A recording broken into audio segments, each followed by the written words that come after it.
Hello everyone, welcome back to my channel. आज की जो रीडिंग है वो है your personality according to zodiac sign. So आज की जो ज़ोडिएक साइन है वो है सैजिटेरियस यानी कि धनु राशि। सो जिसकी भी धनु राशि है सैजिटेरियस ज़ोडिएक साइन है। अब ये ज़ोडिएक साइन आपकी मून शाइन भी हो सकती है, सन शाइन भी हो सकती है, तो आप ये रीडिंग अपने लिए देख सकते हैं। सो लेट्स स्टार्ट कि आपके लिए क्या कार्ड्स आए हैं for Sagittarius zodiac sign. So first card is King of Summer, Three of Autumn, Ten of Spring, okay, Unity and Awakening.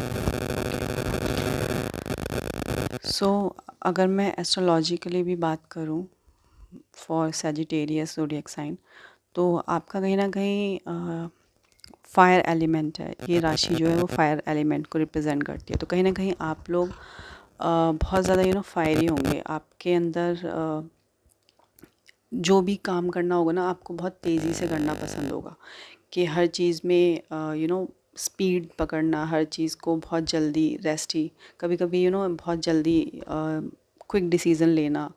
सो वो चीज़ कहीं ना कहीं आपके दिमाग में होगी। एंड वो जो एलिमेंट की एनर्जी है, कहीं ना कहीं इनडायरेक्टली आप वो खुद में भी अप्लाई करते होंगे। एंड हो सकता है कि आप फिटनेस फ्रीक हो सकते हैं, क्योंकि फायर एलिमेंट है। तो कहीं ना कहीं आपका बहुत अच्छा डाइजेशन हो, बहुत अच्छी फिज़ीक हो आपकी, एंड फिटनेस फ्रीक होंगे अकॉर्डिंगली। एंड आप फ़िलासफ़र भी हो सकते हैं। आप जैसे कुछ लोग होते हैं कि हमेशा फ़िलासफ़ी, हमेशा उसको ही प्रायोरिटी देते हैं, एंड वो कहीं ना कहीं फॉलो भी करते हैं, दूसरों को भी सजेस्ट करते हैं एंड खुद भी फॉलो करते हैं। एंड आप लोग काफ़ी इंटेलिजेंट हो सकते हैं, एक हाई एजुकेशन पे बिलीव रखते हैं, आपकी एजुकेशन भी काफ़ी हाई होगी। एंड कहीं ना कहीं आप लोग धर्म को फॉलो करते हैं कि जो भी चीज़ें करते हैं वो हमेशा धर्म के अकॉर्डिंग होनी चाहिए। कुछ लोग काफ़ी रिलीजियस भी होते हैं, ये लोग जो भी सैजिटेरियस ज़ोडिएक साइन वाले होते हैं। तो बेशक वो बाहर से शो ना करें, लेकिन वो अंदर ही अंदर जो भी चीज़ को वो मानते हैं, बिलीव करते हैं, जिस भी रिलीजियस में वो बिलीव करते हैं, तो वो उसके लिए बहुत हेड स्ट्रॉन्ग होते हैं। So let's now start with tarot card कि आपकी पर्सनालिटी कैसी है। So first card is king of summer. So king of summer again इसकी एनर्जी जो है वो किंग ऑफ कप की तरह है। सो आप लोग बहुत ज़्यादा डिवोटेड हैं, बहुत मैच्योर हैं, बहुत वार्म हार्टेड हैं, एंड कहीं ना कहीं आप बहुत अच्छे लिसनर हैं। कहीं ना कहीं आप लोगों की प्रॉब्लम्स को सुनते हैं, उन्हें पेशेंसली सुनते हैं, एंड उसके बाद उनको एक गुड एडवाइस भी देते हैं। सो आप लोगों के लिए एक अच्छे एडवाइज़र हो सकते हैं। आपके पास लोग एडवाइस लेने आते होंगे, फॉर गाइडेंस, फॉर विजडम आपके पास लोग आते होंगे। And king of summer again कि आप कहीं ना कहीं आप अगर मेल भी है ना, तो आपके अंदर फेमिनाइन एनर्जी होगी कि आप थोड़े से सॉफ्ट कॉर्नर आपके अंदर रहेगा। एंड आप सामने वाले पर्सन की जो भी सिचुएशन है, आप खुद को उसमें कंसीडर करते हैं, एंड उसके अकॉर्डिंगली ही आप कोई एक्शन लेते हैं। मतलब सामने वाले के साथ आपकी अंडरस्टैंडिंग बहुत अच्छी है। एंड जो नेक्स्ट कार्ड है वो है थ्री ऑफ ऑटम। सो ये कार्ड कहीं ना कहीं पेंटिकल्स की एनर्जी को शो करता है, थ्री ऑफ ऑटम।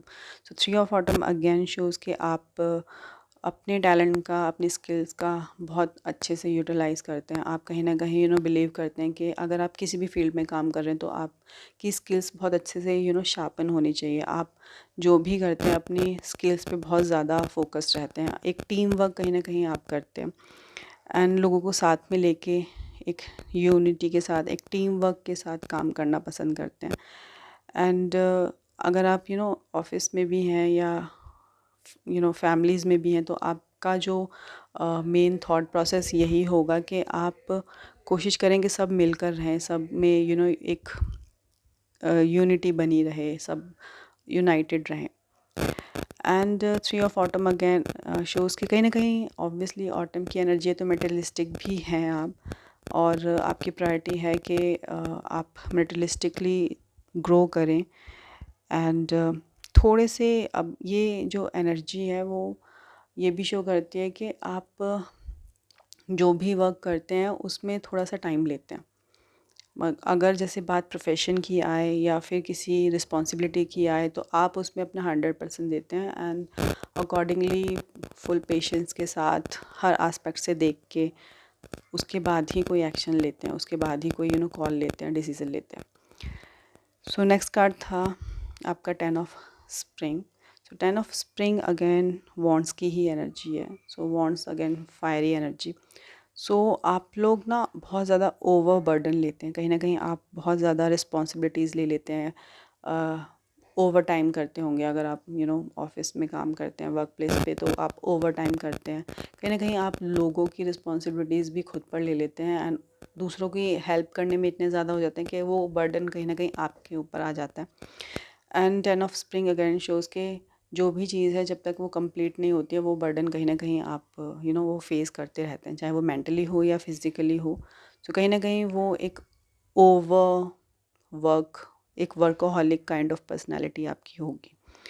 एंड आप में एक और एक हैबिट होगी कि आप इजीली एडवाइस और बोलो हेल्प नहीं लेते हो लोगों की।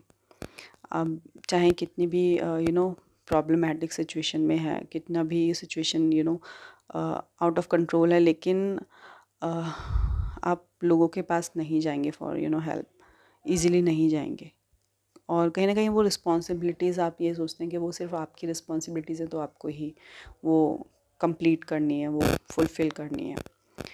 And next card is unity. So unity card again shows के आप बिलीव करते हैं कि जो भी चीज़ें होती हैं मतलब हर चीज़ों को सही तरीके से ही करना चाहिए एंड ट्रेडिशंस को भी मैच करते हैं आप। कहीं ना कहीं आप एक तरीके से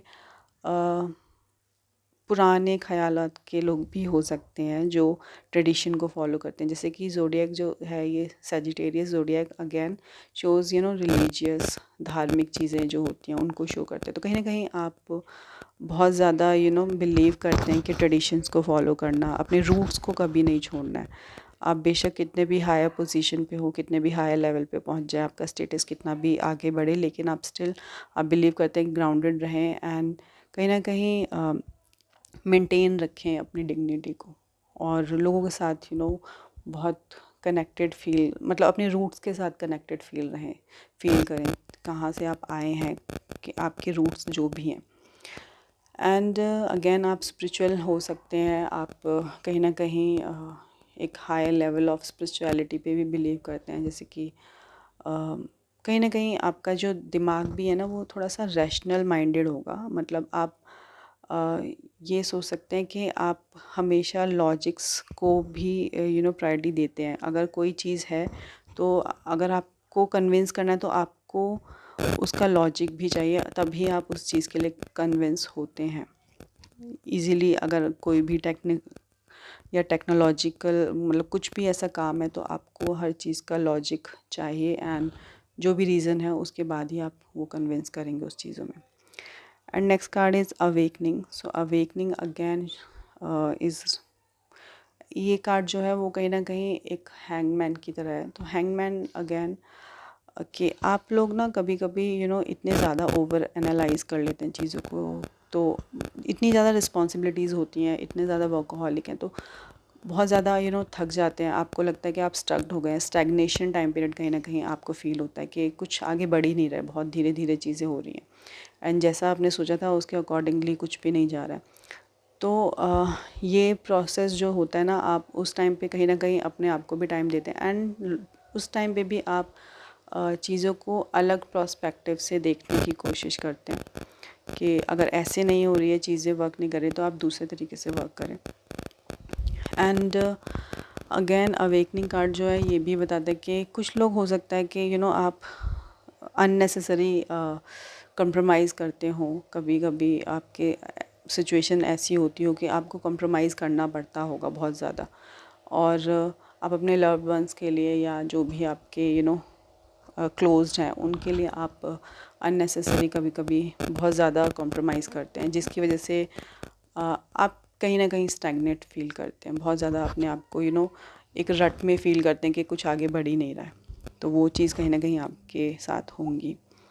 सो ये थी आज की reading. I hope you like the reading. So meet you in the next reading. Till then, bye bye, take care.